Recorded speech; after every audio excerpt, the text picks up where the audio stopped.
Hello, welcome to Pinoy Science Lecture, and this is part 2 of our topic, Liquid Solids and Intermolecular Forces. So I have here the periodic table of elements.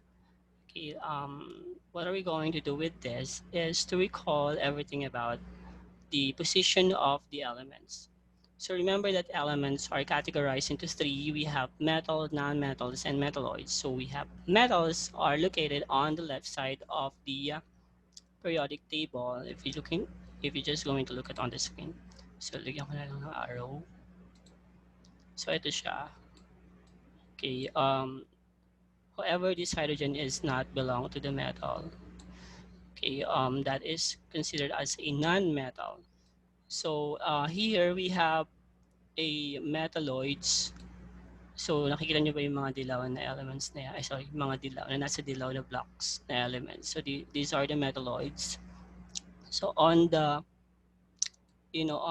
right side of this are the non-metals. And yung pinakadulo, ito yung tinatawag na noble gases. Okay, so yeah, that's it. So remember that these elements uh, can combine to form a compound. And we have different types of compound. We have ionic and covalent compound. So remember the things that we discussed, that one. Yung ionic compound, that is a combination of metals and non-metals, and then yung covalent, that is the combination of a non-metals. Right, so how they combine together. So remember that ionic compound, they are formed, or they are compounds, they are formed by transferring of electrons from the positive ion going to the negative ions. Yung non-metals naman, that is the sharing of electrons. Okay, so that's it. Tapos na. Okay, so to continue the topic for today. Wait lang.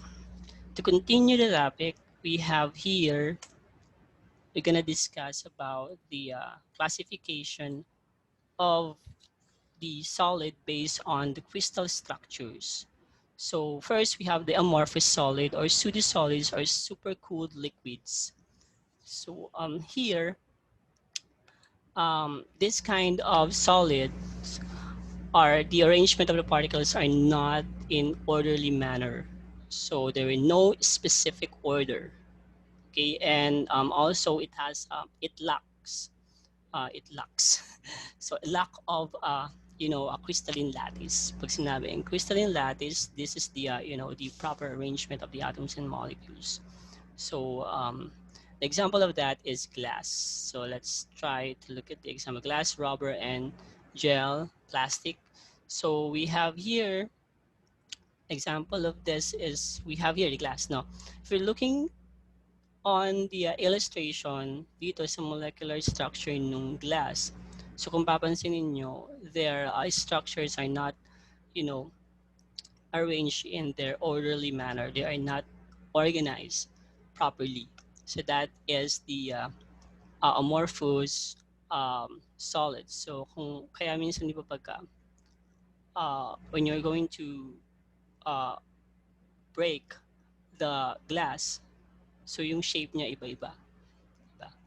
Kaya because of this, the arrangement of the molecules or the atoms. Okay, next one is we have the classification of this solids. Are we have here the crystalline solids considered as a true solid. So highly ordered naman yung arrangement ng particles niya. So it contains a crystal in their structure. So example of that is salt and calcite, sugar, and diamond. Okay. So medyo nagulo lang. So ito yung diamond. So if you're just going to notice the arrangement of the particles, they are arranged in organized manner or the orderly manner. So let's talk about the comparison based on their properties, the comparisons of the amorphous and crystalline. So in geometry or the pattern of the or the arrangement of the elements or the atoms, So amorphous, we have irregular patterns. So crystalline, we have regular pattern. And for the melting points, so amorphous don't have sharp melting point. Crystalline have sharp melting points. And doon naman sa amorphous, so freezing point nila don't have sharp freezing point, and crystalline have sharp freezing point. So heat of fusion, so indefinite sa amorphous and crystalline definite. Rigidity not rigid sa amorphous and rigid naman dun sa crystalline. Okay, so let's now discuss about the types of crystalline solids. So we categorize the different type. We have different types of crystalline solids. We have ionic, covalent, molecular, and metallic solids. So let's start with ionic solids. So ionic solids are made of a positive and negative ions held together by electrostatic attractions. So how they attract to each other? Remember that positive and negative, they have an ability to attract each other because they have what is called, they have different charges. So yung counterpart naman ng electrostatic attraction is what we so called the electrostatic repulsions. So we're in same charges repels. So the best example for ionic solid is sodium chloride. So remember that sodium is a positive ion and chlorine is a negative ion. So yeah, that's it. Next one is metallic solid. Metallic solid is built on the sea of electrons. So if you're just going to notice on the illustration, so meron siya mga delocalized electron that is not a part of the atoms. So the best example of that are the alloys. So alloys are the mixtures of metals sometimes and metals and non-metals. So example of alloys, we have brass, the combination, the mixtures of copper and zinc. Bronze is we have copper and tin, and steel we have iron and carbon. So iron is a metal, carbon is a non-metal. So this is what we so-called metallic solids. Okay, next one is covalent solid.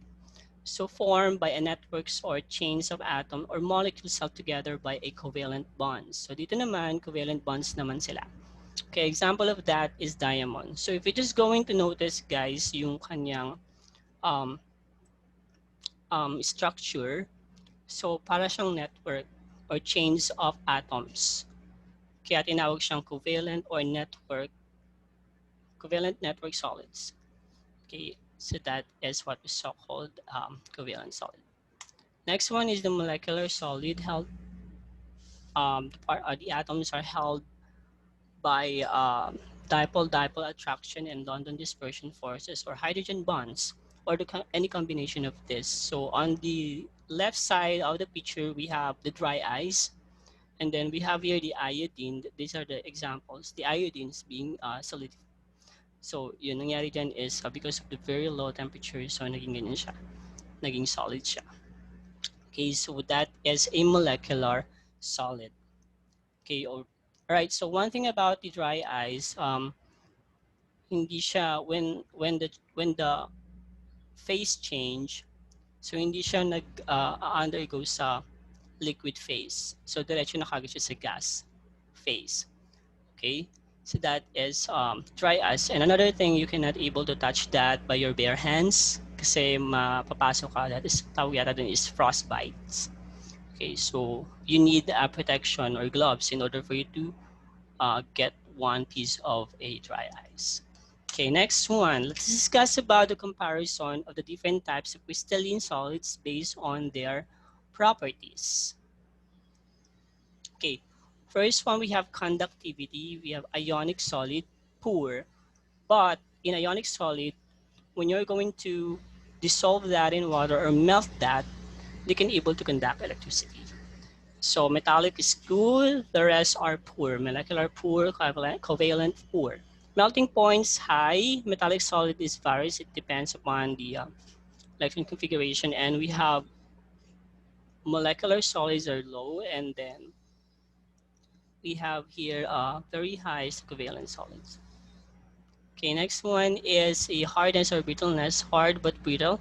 Hard is solid, sorry, it's a solid, somewhat metallic solids. And then the hardness and brittleness is soft in molecular solid. And then hard and brittle is covalent solids. Next one is Next one, we have the density. So relatively dense is ionic solid and high density naman sa metallic solid.